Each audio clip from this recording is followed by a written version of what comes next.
하나님 말씀 창세기 25장 19절부터 34절까지의 말씀입니다. 창세기 25장 19절부터 34절까지 말씀.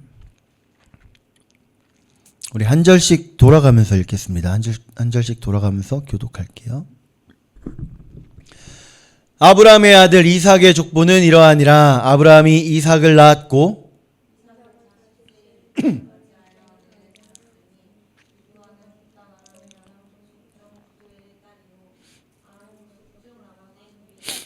이삭이 그의 아내가 임신하지 못하므로 그를 위하여 여호와께 간구하매 여호와께서 그의 간구를 들으셨으므로 그의 아내 리브가가 임신하였더니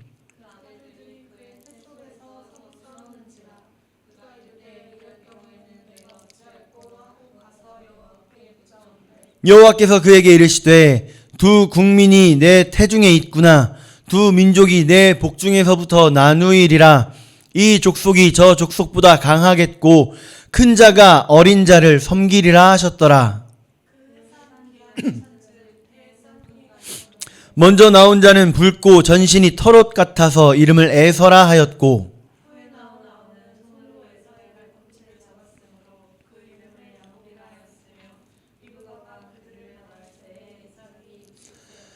그 아들이 장성함에 에서는 익숙한 사냥꾼이었으므로 들 사람이 되고 야곱은 조용한 사람이었으므로 장막에 거주하니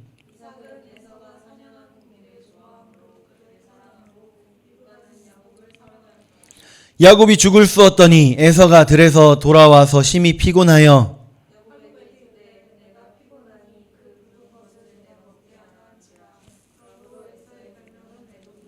야곱이 이르되 형의 장자의 명분을 오늘 내게 팔라.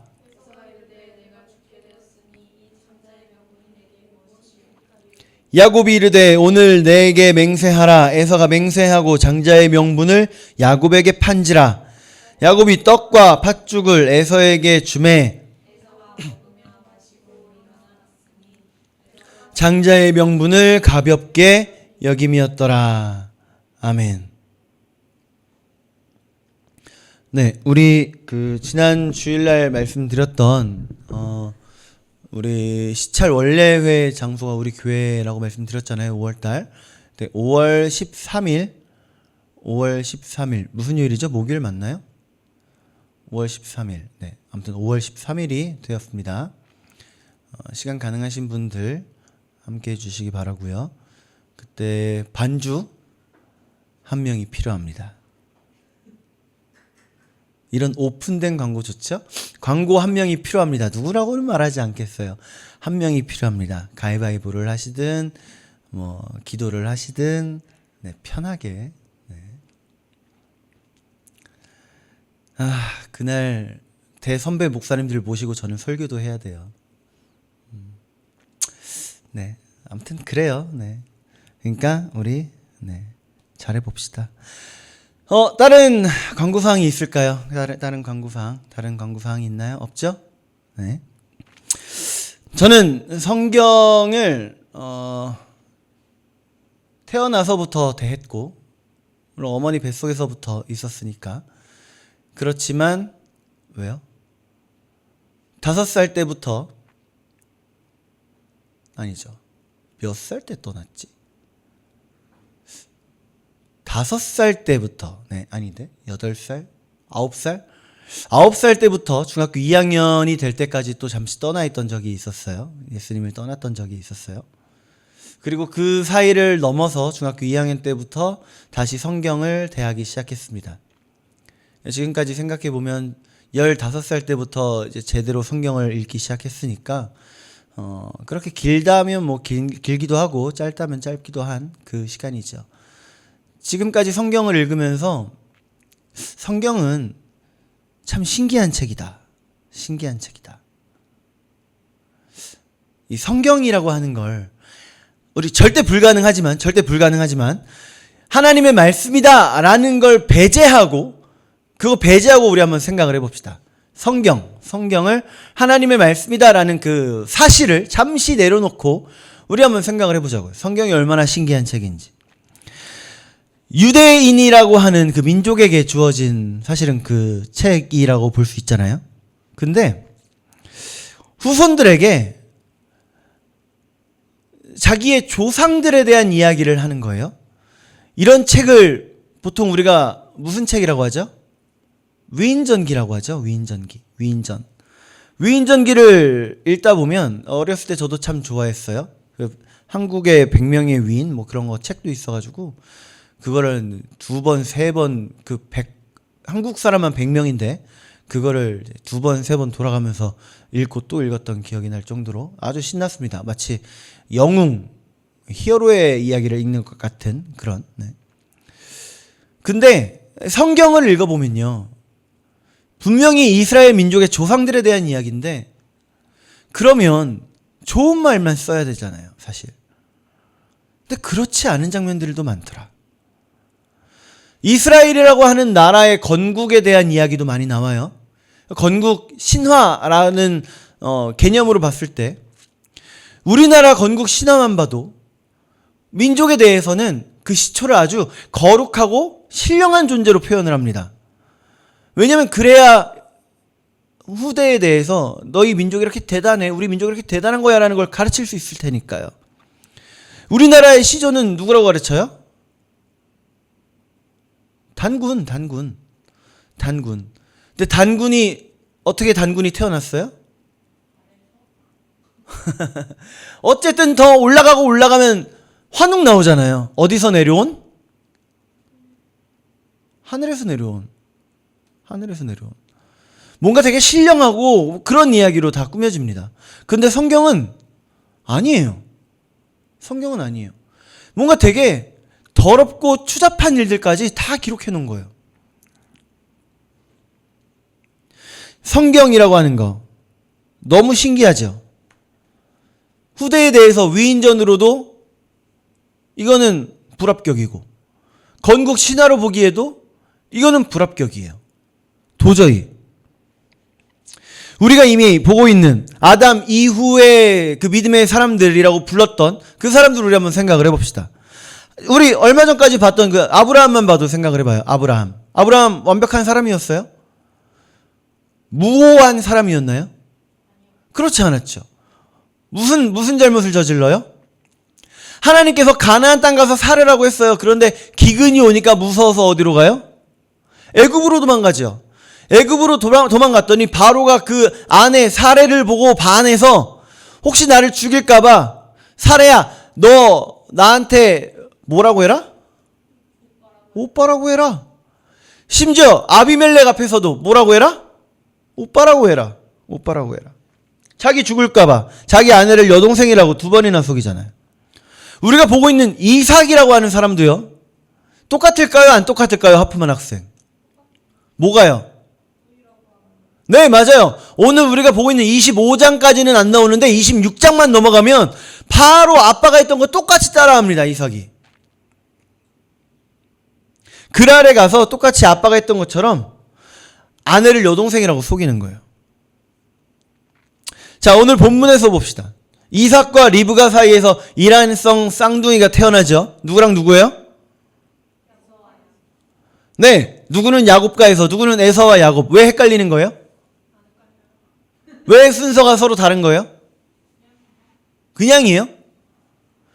분명히 에서가 형이에요. 그러니까 에서를 먼저 불러주는 게 당연한 거예요. 그런데 우리의 머릿속에는 지금 에서와 야곱과 에서가 누가 먼저라고 인식이 되는 거예요? 야곱. 왜? 장자권을 샀으니까. 누가 장자예요 그러면? 야곱 솔직히 너무한 거 아니에요? 자, 순진한 형 속여서 장자권 뺏어와요. 오늘 본문은 아니지만 이삭이 죽을 때 야곱과 에서를 데려다 축복을 하려고 해요. 에서를 축복을 하죠. 장자니까 축복을 먼저 에서를 축복하겠다. 에서 데려와라 했더니 누가 들어가요? 야곱이 들어가요. 야곱한테 에서인 줄 알고 축복이란 축복을 다 그냥 누르고 흔들어 넘칠 정도로 부어주셨어요. 하나님께서 이삭을 통해. 그리고 나서 이 야곱은 룰루랄라 떠나죠. 누가 와요 다음에? 에서가 와요. 에서가 와서 이제 축복을 주세요 했는데, 아, 너 누구냐? 누구예요? 에서예요. 아이고 어떡하냐? 네 동생이 다 가져갔다. 형을 속여서 아빠를 속여서 그 축복 다 가져가죠. 자, 성경은 정말 위인전으로도 실격이고 건국 신화로도 실격이에요. 이런 거 부끄러워서 어떻게 보여줘요? 이거 위인전이다 라고 딱 들이대면 그 위인들 매기는 거 아니에요, 이거? 여러분, 이삭 하면 떠오르는 게 뭐가 있어요? 이삭이 했던 믿음의 행위들. 우리가 성경에서 이삭을 봐야 하는 이유. 아브라함은 막 이것저것 막 떠오르잖아요, 그죠? 아브라함, 이삭, 야곱. 야곱은 뭐뭐 있죠?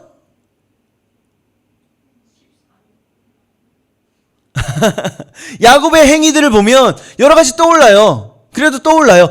길거리에서 돌베개를 베고 누워 자다가 하나님 천사들이 하늘에서 오르락 내리락 하는 것도 보고 그러면서 하나님께 고백하기도 하고 여러 가지 일을 하면서 점차 내가 그동안 잘못 살았구나 하면서 회개하는 장면도 나오고 이런저런 모습 많이 나오잖아요. 그런데 이삭은 사실 별거 없어요. 다음 주부터 이삭에 대해서 좀 자세하게 보게 되겠지만 행위만 놓고 보면 믿음의 3대장이라고 부를 그런 건덕지가 없어요. 이스라엘 사람들이 하나님을 부를 때 뭐라고 불러요? 아브라함과 이삭과 야곱의 하나님 그러잖아요. 아브라함의 하나님, 이삭의 하나님, 야곱의 하나님. 그 왜 그렇게 불러요? 내 믿음의 조상 때부터 그 하나님이 지금도 나의 하나님입니다 라는 고백이 나오는 거거든요. 근데 그 안에 들어가기에 이삭이 너무나도 한 게 없는 것 같아요. 자, 어쨌든 이 야곱이라고 하는 사람, 이 사람을 통해서 이스라엘이 탄생하잖아요. 근데 야곱이 장자예요? 야곱 원래 장자예요? 차자예요? 차자죠. 둘째 아들입니다. 막내예요. 우리나라나 이스라엘이나 똑같아요. 장자냐 아니냐가 가장 크게 갈리는 겁니다. 자식들 중에. 첫째 아들이냐 아니냐 그게 제일 크게 갈렸어요. 옛날 옛적에는. 뭐 지금은 뭐 딸이 뭐 더 좋다 그러는데 옛날 옛적에는 아들이 최고였습니다. 그래서 아들, 첫째 아들이냐 둘째 아들이냐로도 어마어마하게 갈렸어요. 첫째 아들한테 내가 줄 수 있는 거 다 주고 둘째 아들에게는 그냥 좀 살 만큼 줍니다. 근데 엄연히 야곱은 첫째가 아니죠. 첫째가 아닌데 장자가 아닌데 장자가 된 거예요. 성품 한번 봅시다. 성품. 자, 에서와 야곱을 놓고 봤을 때 여러분 누가 장자에 맞다고 생각을 하세요? 누가 장자에 맞다고 봐요? 왜요? 그때 당시 시대를 한번 생각해 보자고요. 여러 부족들이 있어요. 그 중에 부족 하나의 부족장이 지금 이삭이 되어 있는 거예요. 그 이삭의 뒤를 이을 사람이 장자인 거예요. 그러면 그 여러 부족들 간에 전쟁도 있을 수 있고 이런저런 문제가 발생할 수도 있어요. 그때 힘이 있느냐 없느냐에 따라서 그 부족의 힘이 갈리는 거예요. 방향이 갈리는 거예요. 그러면 어떤 부족장이 나와야 할까요? 요즘으로 치면 좀 감성적인 부족장은 어때요? 부족원들이랑 요리하면서 대화도 하는 그런 부족장. 야곱이 요리 좋아했잖아요. 어때요? 괜찮지 않아요?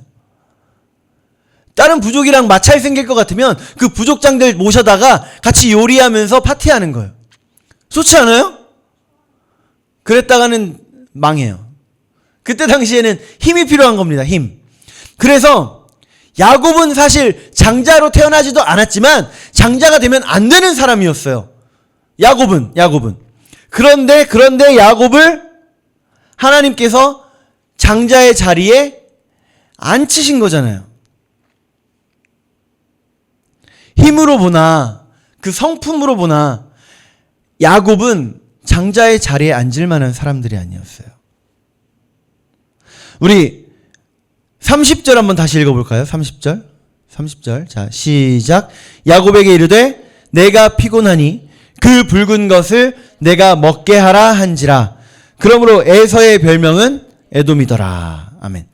너무 배가 고팠던 에서가 들에서 돌아왔더니 동생이 요리를 하고 있었어요. 그 요리가 뭐였어요? 네, 팥죽이에요. 팥죽인데 그건 우리나라 성경에서 팥죽이고 원래 그 야곱이 만들던 요리의 이름이 뭐라 그랬어요? 정확하게 그건지 모르겠어요. 근데 어쨌든 콩으로 만든 그런 죽이었으니까 현대로 치면 렌틸콩 스튜가 되지 않겠냐라는 그런 학자들의 이야기가 많다라는 거죠. 어떻게 렌틸콩 스튜를 만들었다 어떻게 그래요. 근데 영어 성경들에 보면 스튜라고 나오긴 합니다. 어쨌든 그걸 지금 에서가 뭐라고 표현했어요? 내가 피곤하니 그 붉은 것을 내게 먹게 해라. 그래서 그 붉은 것으로 야곱이 뭘 사요? 장자권을 사요. 그 붉은 것으로 인해서 자, 야곱이 장자가 되려면 뭐가 필요했어요? 그 붉은 거. 야곱이 장자가 되려면 붉은 게 필요했어요. 붉은 것도 뭐예요? 빨가면? 아니, 빨가면 우리 몸에서 나오는 거. 피. 빨가면 피. 장자가 되려면 피가 필요했던 거예요. 장자가 될 수 없는 사람이에요. 장자가 돼서도 안 되는 사람이에요. 그런데 그 사람이 장자가 되려면 붉은 것이 필요했어요. 피. 이게 우리예요. 우리 한번 돌아보자고요. 나 스스로를 좀 돌아보자고요. 우리가 지금 하나님께서 우리를 이 땅에 장자로 만들어 주셨어요. 우리의 장자는 예수님인데요. 우리 중에서 장자는 예수님이에요. 믿는 사람들 중에선 우리는 장자를 예수님으로 모시죠. 그런데 온 인류를 봤을 때 온 인류의 장자는 크리스찬입니다. 그리스도인이에요. 믿는 사람입니다. 믿는 사람. 자, 옛날 옛적 야곱의 시대에 장자가 해야 했던 일은 축복받고 원하는 거 누리고 여러 가지 권리를 행사했던 그런 자리예요. 그런데 그런 걸 누릴 수 있었던 이유는 책임이 있었기 때문에. 무슨 책임일까요? 아직 어렸을 때는 형제들 사이에 대표가 돼야 되는 책임, 형제들을 잘 인도해야 되는 책임, 형제들을 인솔해야 되는 책임, 형제들의 대표가 되는 그 책임인 거예요. 그런데 그 책임을 배워가면서 이제 아버지가 돌아가시고 부족장의 자리에 앉게 되면 무슨 책임이 주어져요? 그 부족을 잘 이끌어야 되는 책임이 주어지는 거예요. 그래서 많은 걸 누리는 겁니다. 그래서 여러 가지 그 혜택이 있는 거예요. 책임이 많기 때문에. 그러면 우리 하나님께서 우리를 장자로 부르셨다고 했어요. 그 붉은 것을 통해서. 그 붉은 게 뭐라고요? 예수님께서 누구한테 스튜 주고 우리 장자 삼으신 게 아니잖아요. 피. 그 붉은 것, 피. 예수님께서 십자가에 달려 죽으심으로 흘리신 그 피를 주고 우리를 장자로 세우셨다. 신명기 7장 7절 한번 봅시다. 신명기 7장 7절. 함께 읽어요. 시작. 여호와께서 너희를 기뻐하시고 너희를 택하심은 너희는 오히려 모든 민족 중에 가장 적으니라. 아멘. 이스라엘 민족을 하나님께서 그때 당시에 장자로 세우셨어요. 그런데 너희가 장자에 맞기 때문에 장자로 세웠다? 아니다. 너희는 장자가 될 만한 그런 종족이 아니다. 그런 부족이 아니다. 그런 나라가 아니다. 그런데 그럼에도 불구하고 내가 세웠다. 자, 아까 야곱이 만든 렌틸콩 스튜라고 우리 이름 했죠. 어쨌든 이걸로 대충 칩시다. 렌틸콩 스튜 한 그릇으로 그게 그렇게 대단한 음식인가요? 아니에요. 전혀 대단하지 않은 음식입니다. 평상시에도 그렇게 충분히 먹을 만한 음식이에요. 요즘도 비행기 타면 그 중앙아시아 쪽 국가의 비행기를 타면 줘요. 우리도 먹었어요. 약간 조금 더 고체화되어 있는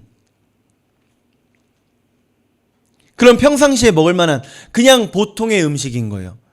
우리 예수님이 딱 그렇죠. 이사야 53장 2절 봅시다. 이사야 53장 2절. 자, 같이 시작. 그는 주 앞에서 자라나기를 연한 순 같고 마른 땅에서 나온 뿌리 같아서 고운 모양도 없고 풍채도 없은즉 우리가 보기에 흠모할 만한 아름다운 것이 없도다. 아멘. 그런 예수님의 피, 그 붉은 것으로 우리가 장자로 변화된 거예요. 장자의 제목이라고 불릴 수 없었던 야곱이지만 그 붉은 것으로 장자의 권리를 샀던 것처럼 우리도 장자가 될 수 있는 그런 조건 아무것도 갖춘 거 없지만 그럼에도 불구하고 예수님께서 우리를 사랑하셔서 그 붉은 것, 피로 우리를 장자로 세우셨다는 거죠. 감사하죠? 안 감사해요? 그냥 그렇구나. 뭐 늘 그렇게 알고 있었어요. 그런가요? 저는 결단코 세상 그 어떤 사람보다 장자로 세워질 만한 사람은 아니었어요. 우리 스스로 한번 돌아보자고요. 제가 여러분들을 다 알진 못하지만 여러분도 마찬가지잖아요. 장자 될 만한 자격 없잖아요. 갑자기 D를 넣고 있나 내가?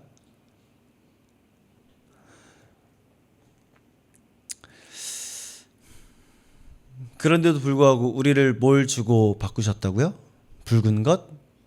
피. 두 글자로 하면? 네? 뭐? 네, 보혈. 네, 보혈. 그럼 이제 감성적으로는 예수님 감사해요. 지만 나는 T니까 T적으로 한번 우리 질문해 봅시다. 왜? 왜요? 예수님 왜 날 위해 죽으셨어요? 왜 십자가 지셨어요? 왜 나 장자 삼으신다고 하셨어요? 왜요? 장자 여러 가지 권한이 있지만 무슨 책임이 있다고요? 어렸을 때는 내 모든 형제들을 어떻게 해야 된다? 잘 이끌어야 된다. 그러면 우리를 하나님께서 이 땅 온 인류의 장자로 삼으셨다면 우리가 뭘 해야 될까요?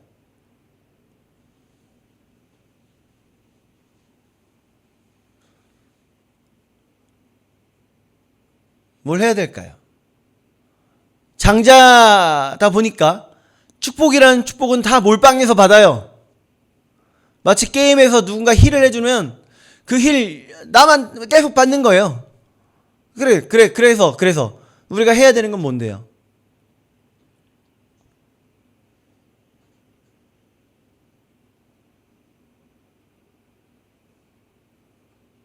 뭐예요? 뭐죠? 뭘 할 거예요? 어떻게 해요? 그러니까 어떻게 해요?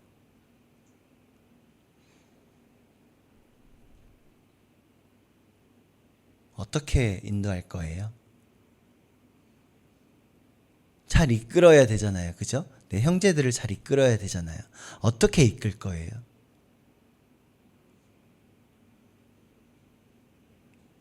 그건 고민해야 돼요. 진짜 고민해야 돼요. 내가 삶의 그 순간순간에 내가 사는 그 자리에서 내가 어떻게 해야 되나 정말 고민해야 돼요. 수많은 사람들을 만나잖아요. 그렇지 않아요? 저도 하루에 한 200명, 300명 만나는 것 같아요.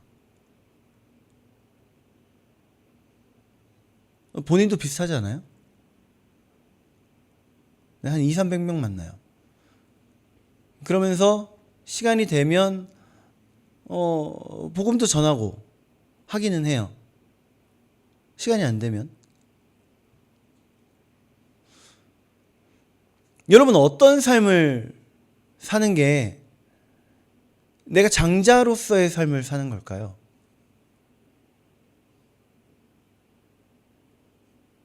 넋을 놓지 말고 생각해봐요. 과연 내가 어떻게 사는 게 장자로서 사는 걸까? 그냥 모르겠어요? 어떻게 살길 원해요? 실컷 찬양했잖아요. 실컷 불렀잖아요. 오늘도 나는 죽고. 뭐가 죽을 거예요? 오늘도 나는 죽겠습니다. 뭐가 죽을 거냐고요? 자, 좀비예요? 네, 자아. 자아. 자아가 뭐죠? 에고가 뭔데요? 결국엔 나의 나됨 아니에요? 나의 나됨? 그럼 왜 나의 나됨이 죽어야 돼요?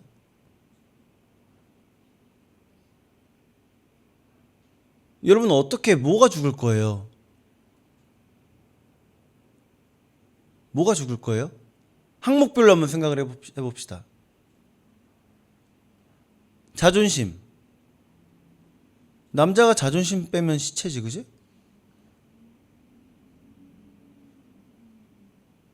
자존심이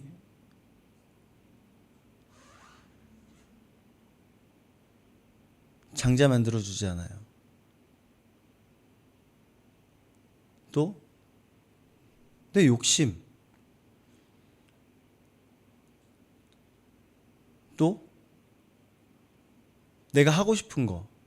내가 갖고 싶은 거. 그게 나를 장자로 만들어주지 않아요. 아까 우리가 처음 찬양했던 주님의 시선. 그 곡이 38년 된 병자, 베데스다 그 연못의 그 병자에 대한 이야기를 곡으로 만든 거잖아요. 그 병자는 소망했습니다. 저 연못에 누가 나를 데려다 주기를. 걷지를 못하니까 걸을 수 있는 병자들이 먼저 가서 그 연못에 들어가는 거예요. 그래서 소망했습니다. 누가 나를 저기 데려다 주기를. 그거예요? 그 욕심이, 그 내 개인적인 나의 소망이, 내 소원이 나는 죽고 예수님으로 살게 되는 그런 거예요? 거기 모인 사람들 모두가 바라는 거예요. 거기 모인 사람들 모두가 내가 먼저 베데스다 가야지. 나 이번엔 꼭 베데스다 가야지. 모두가 원하는 거예요. 세상 사람 모두가 원하는 거예요. 그게 베데스다가. 그럼 거기로 가는 게 내 최종 목적인 거예요? 거기 먼저 가면 내가 장자 되는 거예요? 저는 지금 저 스스로에게 이야기하는 겁니다. 모두가 목표다라고 하는 거를 내 목표로 두지 말자고요. 거기에 눈이 어두워지니까 예수님을 만났는데 예수님을 예수님으로 못 보는 거예요. 예수님께 구하면 되는데 그 병자 예수님께 뭐라고 구해요? 나 좀 저 연못에 데려다 주세요. 눈이 어두워지니까 그래요. 우린 그런 것도 다 죽자고요. 요즘 오고 가는 그 차 안에서 특히 퇴근 시간에 꽤 장거리를 달려오다 보니까 길 막히는 경우가 되게 많아요. 퇴근 시간이다 보니까. 그러면 뭐 찬양하기도 하고 혹은 제가 예전에 하기 좋아했던 단어 하나 놓고 꼬리에 꼬리를 물어가면서 생각하는 그런 걸 또 하기도 하는데, 난 어떻게 죽을 것인가? 내 육신이 죽는 걸 얘기하는 게 아니라 하나님 앞에서 나는 어떻게 죽은 삶, 내가 죽었을 때 예수님이 내 안에 사신다라는,